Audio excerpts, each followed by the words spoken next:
Burger, pizza और pasta खाने वाले, रोटी खाने वालों को, चावल खाने वालों के, दाल खाने वालों के मसाइल ज़ाहिर नहीं समझ सकते। शहरों में रहने वाले देहात में रहने वालों के, और देहात में रहने वाले शहरों में रहने वालों के मसाइल नहीं समझ सकते।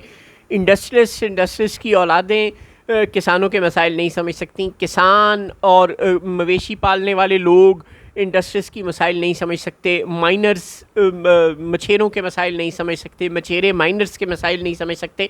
ये कॉमन सेंस की बात है। उस सूरत में समझ सकते हैं अगर किसी मुल्क में किताब पढ़ने का, लोगों को पढ़ने का, सोशल इंटरेक्शन करने का रिवाज हो। पाकिस्तान में ना तो सोशल इंटरेक्शन का रिवाज है, ना लोगों के एक दूसरे से मिलने का रिवाज है, ना किताब पढ़ने का रिवाज है, ना आवाम के मसाइल को समझने, उनके दुख दर्द जानने के लिए उनके पास जाने और वहाँ रहने, तादेर रहने का रिवाज है। यहाँ ज़्यादा से ज़्यादा टीवी कैमरों के साथ अहले कुव्वत कुछ देर के लिए, ये अहले कुव्वत से मुराद सिर्फ फ़ौज नहीं होती बाय द वे, जिनके पास भी ताकत है वो सब के सब लोग कुछ देर के लिए टीवी कैमरों के साथ जाते हैं और फिर टीवी कैमरों की छतर छाया के अंदर ही वहाँ से वापस आ जाते हैं। और जाते हैं तो लोगों से खिताब करते हैं, उनकी बात नहीं सुनते। ये पाकिस्तान में जहालत अपनी इंतहा पर, अपने उरूज पर है कि चाहे कोई जर्नैल हो, चाहे कोई जज हो, चाहे कोई सियासतदान हो, चाहे वो एकेडमिया से ताल्लुक़ रखने वाले लोग हों, जब वो अंडर प्रिविलेज इलाकों में जाते हैं तो वहाँ लोगों से खिताब करके आ जाते हैं, उनकी बात सुन के ही नहीं आते। तो ज़ाहिर है आप उनके मसाइल को तो फिर जानते ही नहीं, और उनके मसाइल को आपने समझने की कोशिश ही नहीं की। आबियाना टैक्स माफ़ करें, ज़रूरी टैक्स माफ़ करें, जो छोटे किसानों ने बैंकों से कर्ज़ लिया हुआ है उस कर्ज़ को माफ़ करें, और ये सब कुछ करने के बाद जो अगली फसल लगानी है उसके लिए जो अगला बीज चाहिए, जो अगली खाद चाहिए, जो ज़मीन तैयार करनी है उसके लिए फ़ौरी तौर पर इंटरेस्ट फ्री लोन प्रोवाइड करें। और ये सब इतनी तेज़ी से हो कि अगली फसल के लिए ज़मीन तैयार करने का वक्त, जो कि ज़्यादा से ज़्यादा 1.5 से 2 महीने के दौरान शुरू हो जाना है, उससे पहले पहले हो जाए। ये वो मुतालबात है जो किसान कर रहा है, जो आम आदमी कर रहा है। और सरकार क्या कर रही है, 4 दिन गौरव गौस करती रही है कि IMF से रब्ता करें, बिजली के बिल माफ़ करें, और इवेंचुअली अब ये जब तनकीद बहुत ज़्यादा हुई कि अपनी तनख्वाहें बढ़ाने के लिए तो IMF से नहीं पूछते और बिजली के बिलों के लिए पूछ रहे हो, तो अब वो बिजली के बिल माफ़ करने का ऐलान कर दिया गया है। लेकिन सवाल तो बहुत सादा है, वो तो लोग अपने घरों में ही नहीं हैं, तो आप उनके बिजली के बिल अगर माफ़ भी कर देंगे तो वो तो शायद अभी महीना वापस ना आ सकें। आपको ये समझ ही नहीं है कि मुल्तान की ज़मीन फ्लैट है, मुल्तान शकरगढ़ नहीं है, नारोवाल नहीं है। वो शकरगढ़ और नारोवाल तो बहुत ऊपर हैं, वो झंग चनियोट भी नहीं है। वहाँ से पानी उतरने में, बहावल नगर से पानी उतरने में वक्त लगना है, और अच्छा खासा वक्त लगना है, और उन लोगों को ज़मीन तैयार करने के लिए ज़्यादा वक्त नहीं मिलना।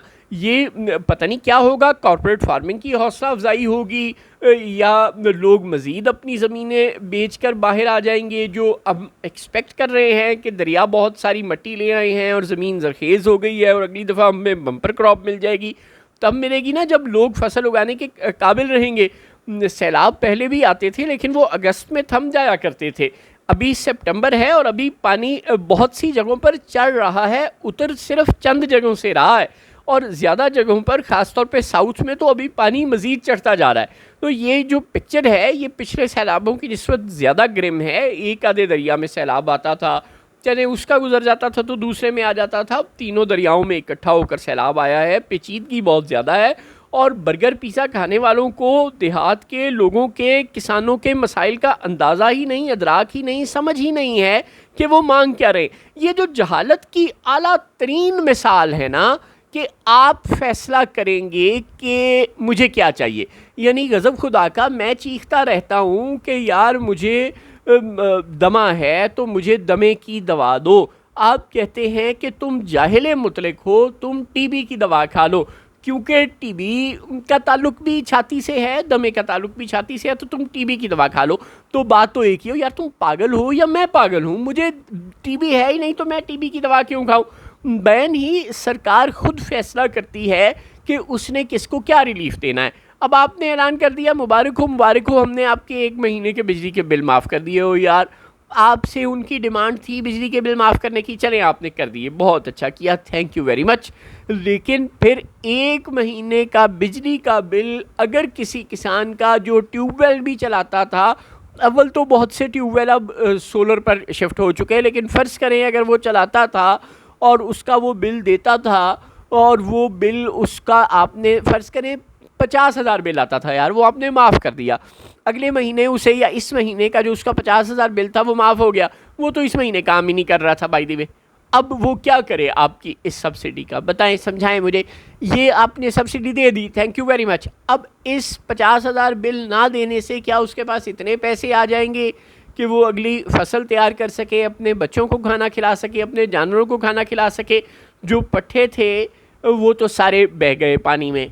अब बताओ जानवर क्या खाएगा जब पानी उतर भी जाएगा? अभी बहुत से जानवर भूख से मर रहे हैं, क्या आपको इस बात का अंदाज़ा है? डीजीपीडीएम में बताते हैं हमने 20 लाख और पता नहीं 19,000 के कितने जानवर मुंतकिल कर दिए हैं, जो कि बिल्कुल एब्सर्ड बात है। लोगों ने खुद मुंतकिल किया, आपने शायद 19,000 को मुंतकिल कर दिया होगा, बाकी 20 लाख को लोगों ने खुद मुंतकिल किया है और प्राइवेट कश्तियों में मुंतकिल किया है और बहुत पैसे देकर मुंतकिल किया है। अब ये जानवर भूख से मर रहे हैं, आपको शायद एहसास नहीं है। और एक दो वीडियोस तो हमने बड़ी अजीब देखी हैं सोशल मीडिया पर कि जी इंडिया में जो फसल है पट्ठों की वो बची हुई है और उनके पास ख़रीदार कोई नहीं है, लिहाजा लोग बॉर्डर पर जाते हैं, पैसे देते हैं और बॉर्डर के आर पार से बीएसएफ और रेंजर्स की मौजूदगी में पाकिस्तानी वहाँ पर पैसे पे करके और उनसे पट्ठे लेकर आ जाते हैं और अपने जानवरों को खिलाते हैं। ये तक हो रहा है बॉर्डर पर बहावलपुर मुल्तान में। तो ये सिचुएशन है कि लोगों के पास चारा नहीं है जानवरों का, अपने बच्चों को अपने आप को खिलाने के लिए खुराक नहीं है, पहनने के लिए कपड़े नहीं हैं, और वो अब कैसे फसल उगाएंगे इस सूरत हाल में जब आपके पास पानी ना हो, खाना ना हो, जब आपके पास रहने के लिए घर ना हो, जब आप सैलाब आपके घरों तक को तोड़ चुका हो, आप बिल्कुल आसमान के नीचे, खुले आसमान के नीचे बारिशों और सैलाब के रहमो करम पर हों। इस सूरत हाल में वो कैसे फ़िक्र करेंगे अगली फसल लगाने की? ज़ाहिर है वो नहीं लगा सकेंगे। और फिर आप उनकी डिमांड सुने बगैर उनका मसला हल कर रहे हैं। यार आप कौन लोग हैं? वो आपसे मांग रहे हैं कि हमें ये चीज़ें दो और आपको पता भी नहीं है क्या। और फिर इस सारी सूरत हाल में जो और ज़्यादा तशवीशनाक बात है कि बिलावल भुट्टो जो हुकूमत में है लेकिन वो अपोजिशन की तरह बिहेव करते हैं, वहाँ जाते हैं और हुकूमत से मुतालबात करते हैं, वो अपना BISP दरमियान में अंदर डालने की कोशिश करते हैं कि किसी तरह बेनज़ीर के नाम का कार्ड हो जिसमें से लोग पैसे निकलें और लोग ये समझें कि ये बेनज़ीर की तरफ से आए हैं और उनका वोट पीपल्स पार्टी की तरफ चला जाए। उनकी तमाम अपने डिज़ाइंस हैं, वो तमाम कोशिशें इस तरफ करते रहते हैं। वो अगला वज़ीर आज़म बनने की सोच रहे हैं, वो अपने आप को प्राइम मिनिस्टर इन वेटिंग बनाकर बैठे हुए हैं और वो पूरी कोशिश में है कि किसी तरह उनका नया वोट बैंक मिल जाए, ये सैलाब उनके लिए अपॉर्चुनिटी का काम करे। लेकिन तहरीक इंसाफ, सुभान अल्लाह, ज़मी जुम्बद न जुम्बद गुल मोहम्मद, आपको कहीं नज़र नहीं आ रही। चौधरी परवेज़ इलाही आपको गुजरात में कुछ बोलते नज़र आ गए कि मैं कभी नहीं आ रहा, मुझे हरा दिया, मुनिस की माँ को हरा दिया, ये वो वगैरह वगैरह। और इसी तरह वकास अकरम को के नाम पर कुछ लोग कश्ती में बैठकर आपको तकसीम करते नज़र आ गए कि ये शेख वकास अकरम ने भेजा है, उसके लिए दुआ कर दो और ये ले लो खाना। ये इस तरह के ढकोसले 2-4 जगह पे हमें ज़रूर नज़र आए हैं। लेकिन पाकिस्तान तहरीक इंसाफ जिस तरह मेहर बानो कुरैशी आज़ाद है ना, तो वो कितना घूम फिर रही हैं मुल्तान में। वो तो एक एक मिनट के ये सब बच्चे जो हैं मेहर बानो की उम्र के, ये तो टिकटॉक और वीडियोस बनाए बगैर सांस भी नहीं लेते। लेकिन आपको मेहर बानो ने कोई 200-400 वीडियोस पोस्ट करके दिखाई हैं? ज़ाहिर नहीं दिखाई ना। ये जलालपुर पीरवाला, ये अलीपुर, ये पूरे का पूरा मुल्तान असल में कुरैशियों की सरजमीन थी, यानी PTI की तरफ से तो यहाँ पर सबसे बड़ा ख़ानदान कुरैशियों का था ना। कितनी मदद आपको करते हुए सैलाब ज़दगान की नज़र आई हैं मेहर बानो कुरैशी। ठीक है, उनके भाई का मामला PTI के साथ मशकूक है, उनके अब्बा जी कैद में हैं, लेकिन मेहर बानो तो आज़ाद हैं। और माशाल्लाह कुरैशी साहब का और भी ख़ानदान में बहुत सारे चश्म चराग मौजूद हैं। मेहर बानो तो पॉलिटिक्स में हैं, ये तीनों बाप बेटी तो हैं और बेटा तो पॉलिटिक्स में है, लेकिन इनके अलावा भी लोग हैं जो रीजनल लेवल की, छोटे लेवल की सियासत करते हैं इनके ख़ानदान में से। लेकिन क्या आपको ये लोग कहीं कैंप लगाते, लोगों में राशन खाना तकसीम करते नज़र आए? क्या आपको यूसुफ रज़ा गिलानी साहब के बरखुरदारान ऐसा कोई काम करते नज़र आए? ज़ाहिर है ये लोग मुखय्यर हजरात हैं, इनके पास अंधा पैसा है और इनकी अपनी अपनी सियासी जमातें हैं, उनसे वाबस्तगियाँ हैं। ये उस वोट बैंक को भी इंटैक्ट करने के लिए कुछ कर सकते थे और ये लोगों की मदद करने, अगर ये इतने अच्छे होते के जज्बे के तहत भी कुछ कर सकते थे, बाहर निकल सकते थे, लेकिन नहीं। ज़मीन जुम्मद न जुम्मद गुल मोहम्मद, ये सब के सब लोग बिल्कुल बेहिस हो चुके हैं और इनको कोई फ़िक्र ही बदकिस्मती से नहीं है गरीब आवाम की।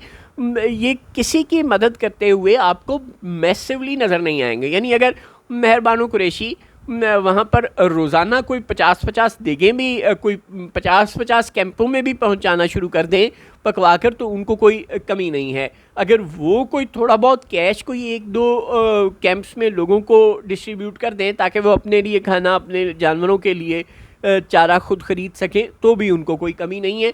और ये ऐसे 1-2 लोग नहीं हैं, बहुत से मुखय्यर हजरात हैं जिन्हें ये काम करना चाहिए था। जो लोग सियासत में नहीं हैं और जो अपने तौर पर ऐसे काम कर रहे हैं और ख़ामोशी से कर रहे हैं, वो बिल्कुल हैं। लेकिन जो लोग सियासत में हैं, जो लोग आवाम से वोट तो मांगते हैं लेकिन वो को काम करते नज़र नहीं आएंगे। मेहरबानो, आपको ये सरकार से मुतालबात तो करती नज़र आएंगी टीवी के टॉक शोज़ में और अपनी वीडियोज़ में कि ये आबियाना और ये और वो और ये सब कुछ होना चाहिए, लेकिन वो आपको आवाम की मदद करती हुई नज़र नहीं आएंगी।